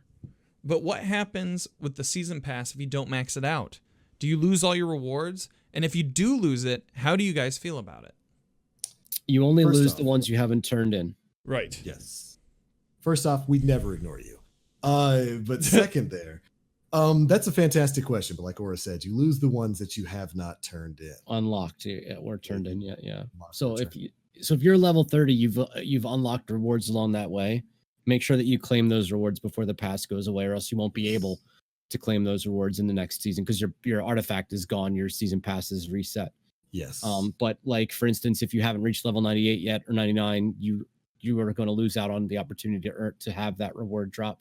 Which But, you know- what are we talking about here? We're talking about planetary materials, ascendant shards, Yep. glimmer, Exotics. there's exotic engrams, right? Yes. Yes. Which I think one of them is a chance at the Ariana's Vow if you didn't get it right away. right. Mhm. I think there's an ornament for the Ariana's Vow, or maybe that just That's was the very last thing. Yeah, that you that's unlock. right. That's hundo, I believe. And, So am I there's some missing cool stuff that you can miss out on there. There's that sword emote. There's the Right. Ariana's Vow. It's the full phenotype plasticity armor. Right. The ornaments for the phenotype ornaments. plasticity armor. There's planetary mats. There's some exotic engrams that are in there. There's a lot. buffs all throughout Right. Yeah. that are added in. Exotic engrams. Yeah, you get a lot of stuff. A lot of stuff. You get a lot of stuff on the paid tree. On the seasonal tree, if you didn't pay the extra $10 for Undying, which everybody this season who purchased Shadowkeep got Undying. Yes. You basically just have that top tree of stuff. Right. And you miss out on whatever is after you leveled up. And then after you hit that 100 mark, it doesn't really matter overall. Yeah, there's nothing there. Yeah. So, If you've got the premium track, shoot Yeah. for 100. Yeah. And that's a good question to ask too, is like, if you're not able to play as much, like I'm at like 158, 159 right now. If you're not able to, if you do not have the time investment to hit 100, is it worth it to purchase To buy the DLC? That's an interesting question. It's a very good question to ask yourself. Granted, it does not take long to it really doesn't take that long to get into high levels with the artifact. I've played very casually over the course of the season of the Undying, and I hit 100 like 2 weeks ago. Yeah. But yeah, it's basically the same system that they've got in Call of Duty, Fortnite, with all of these season pass tracks. Yeah. If you don't finish it before the end of the season, yeah, the stuff that you haven't claimed yet does go away. Yeah. But on the way there, you get a lot of stuff. You get a lot of stuff. You get a lot of stuff. I was rather surprised because I'm one of the people who was a bit worried when they announced the season pass track. If it was going to be worth the investment, worth the time to put in there, if there was going to be decent enough rewards, I got to say there was a lot of beneficial stuff tied to it, and I'm glad I just bought the season pass for the next couple of seasons. I'm going to get me a lot of planetary materials. Yeah, they do really play on your fear of missing out for the cosmetic stuff. It's a lot of cosmetic stuff, a lot of booster stuff in that paid track. So if you feel like if fashion is your game, then it might be a loss, but yeah, there's nothing that is vital right to moving into the next season though. It's not like there's a recluse in there.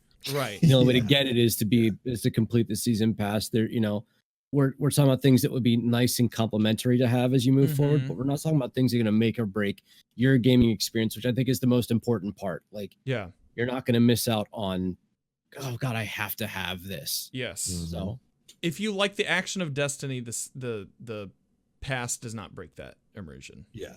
Right. Exactly. So, yeah. Good stuff. Was that it? That was it. Well, all right. I do believe that brings us to the end of episode 220 of the Planet Destined podcast, a season in review. That is our review of the season of the Undying, what we liked about it, what we think can be improved upon, and hopefully what's going to be coming up next. We will be learning about the season of Dawn in this coming week. I do believe Bungie's doing a reveal stream or something like that, so we're probably going to be learning some pretty big stuff over the course of the next week. So we're going to have a lot of stuff to talk about on next week's episode. Make sure you guys are staying tuned to that. But that is it for this episode. Before we get on out of here, we are going to let you know where you can find us all across the internet. Big thanks for joining us tonight. This has been a pretty good episode of conversation.